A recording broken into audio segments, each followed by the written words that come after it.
So the first book I'd like to chat with you about is called The Bridge Home.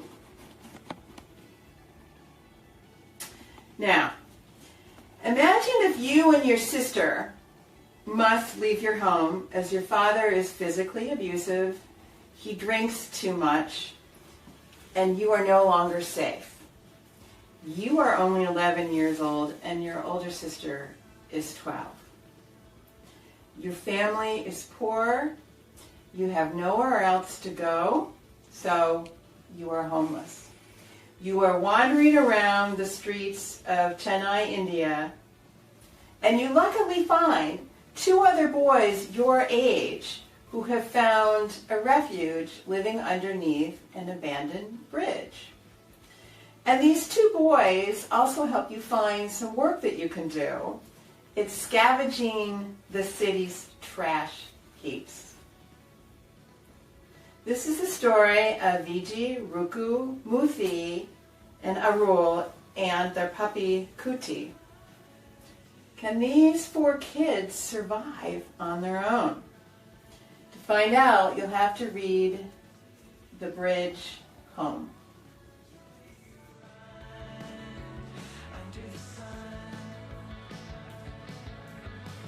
Book is Strange Birds, and I'll read to you about the 4 characters, the 4 main characters in this book. Ophelia Castillo is searching for a story.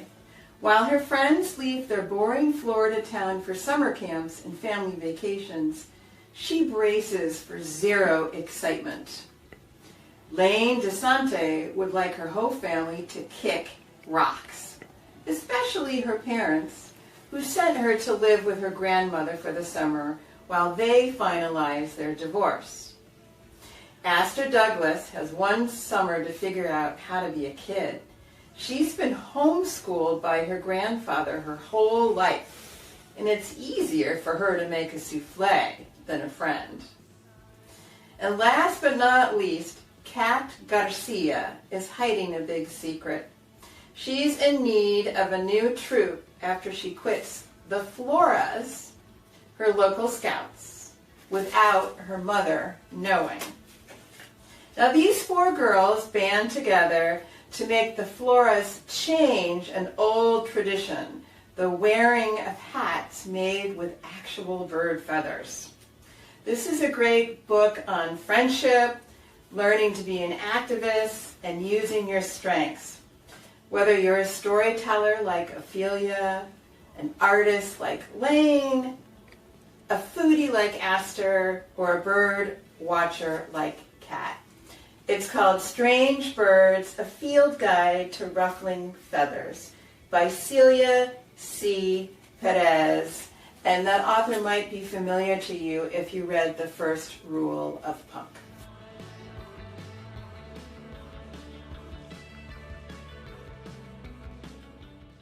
Our next book is an awesome new horror series called Shadow School, and this is the first book in the series called Archimancy. And archimancy is a new word. It means the building or designing of a haunted house. So in this book, Cordelia is at a new school, and rumor has it that the school is haunted. Now indeed, one day, Cordelia does see a ghost. But she keeps it to herself. She doesn't want to do anything about it. And it isn't until her friend Benji admits that he sees a ghost too, that they both get really worried.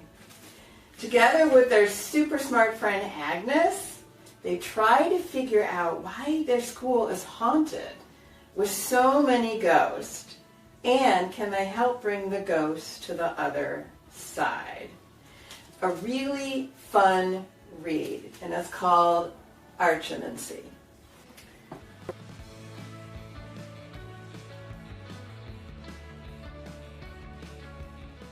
Book is When You Trap a Tiger. This is about a girl named Lily who's 13 and her older sister Sam is 16. The two girls and their mom are moving from California to the Seattle area to move in with their sick grandmother or Halmony. On the ride up, this is what happens. And this is in Lily's voice. I gaze out the windshield. The landscape that slips by is peaceful. Gray stone houses, green grass, gray restaurants, green forest. The colors of sunbeam blur together. Gray, green, and then orange, black. I sit up trying to make sense of the new colors. There's a creature lying on the road ahead. It's a giant cat with its head resting on its paws. No, not just a giant cat, a tiger. The tiger lifts its head as we approach. It must have escaped from a circus or a zoo or something. And it must be hurt. Why else would it be lying out here in the rain? An instinctive kind of fear twists in my stomach, making me car sick. But it doesn't matter. If an animal's hurt, we have to do something. Mom! I interrupt their fight, scooting forward. I think, there's... Now, a little closer, the tiger doesn't look hurt. It yawns, revealing sharp, two white teeth. And then it stands, one claw, one paw, one leg at a time. Girls, Mom says, voice tense, tired. Her annoyance with Sam rarely bleeds onto me. But after driving for 8 hours, Mom can't contain it. Both of you, please, I need to focus on driving for a moment. I bite the inside of my cheek. This doesn't make sense. Mom must notice the giant cat, but maybe she's too distracted by Sam. Mom, I murmur, waiting for her to hit the brakes. She doesn't. Sometimes the problem with my invisibility is that it takes a little while to wear off. It takes a little while for people to see me and hear me and listen. Listen, this isn't like any tiger I've seen in a zoo. It's huge, as big as our car. The orange in its coat glows, and the black is as dark as moonless night.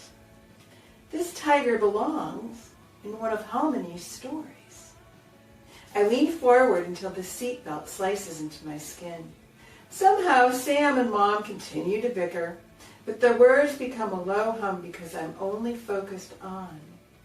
The tiger lifts its enormous head, and it looks at me. It sees me. The big cat raises an eyebrow like it's daring me to do something. My voice catches in my throat, and I stumble over my words. They come out choked. Mom, stop! Mom's busy talking to Sam, so I shout louder, stop! Finally, Mom acknowledges me. Eyebrows pinched, she glances at me in the rearview mirror. Lily, what's wrong? She doesn't stop the car. We keep going. Closer, closer, and I can't breathe because we're too close. I hear a thud and I squeeze my eyes shut. The inside of my heart pounds, my ears ring. We must have hit it. But we keep going. When I open my eyes, I see Sam, arms folded across her chest, phone resting by her feet. It died, she announces.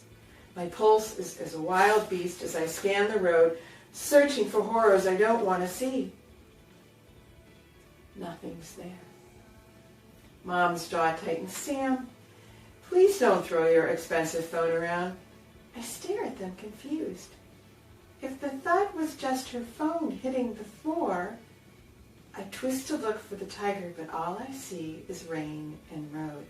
The tiger disappeared. Lily, Mom says, slowing the car even more, are you feeling sick? Do you need me to pull over? I flick my eyes across the road one more time, but nothing. No, never mind, I say. She smiles, relieved. I am never difficult. I make things easy. Hang in there. We'll be at Halmony soon.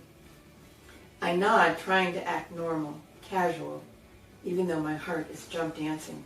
I can't tell Mom about this. She'd ask if I'm dehydrated, if I have a fever. And maybe I do. I press my palm to my forehead, but I can't tell. I guess it's possible that I'm getting sick. Or maybe I just fell asleep for a moment.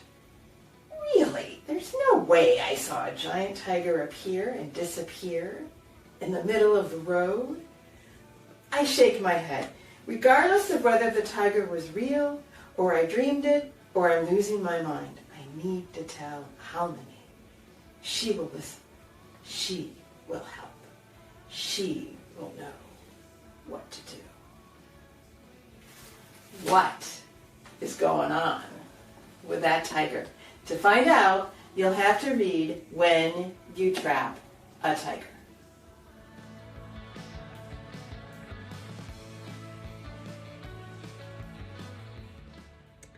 The Mystic School of Musicraft, written by Jessica Corey. So yes, this is a great one for all you Harry Potter fans. There is a certain resemblance to the ideas in Harry Potter, but it's really its own book. So in this world, magic and music blend, and by playing music, talented musicians are able to enact magic. And in this world, Musicraft powers everything from construction to farming to maintenance.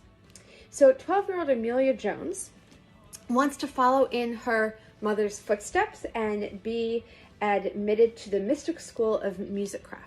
Her grandmother is very opposed because her mother disappeared when Amelia was young, and her mother blames the Musicraft for her disappearance. But Amelia is bound and determined, and she goes and has her audition, which she pretty much bombs, and is therefore really surprised when she receives the letter admitting her to the school. She arrives and finds out that the letter was meant to go to a different Amelia Jones, who had just met with an unfortunate accident on a sailing trip, and obviously would no longer be able to attend the school. The masters and mistresses of the school decide that they will let Amelia stay on a trial basis and see how it goes. And she is delighted at first, but finds that life is very difficult as she's trying to learn to master not only her own music and her own magic, which seems to take its own independent turn and not go where she thinks it ought to go, but also the fact that her roommate hates her, and she seems to be plagued by the ghost of the other Amelia Jones.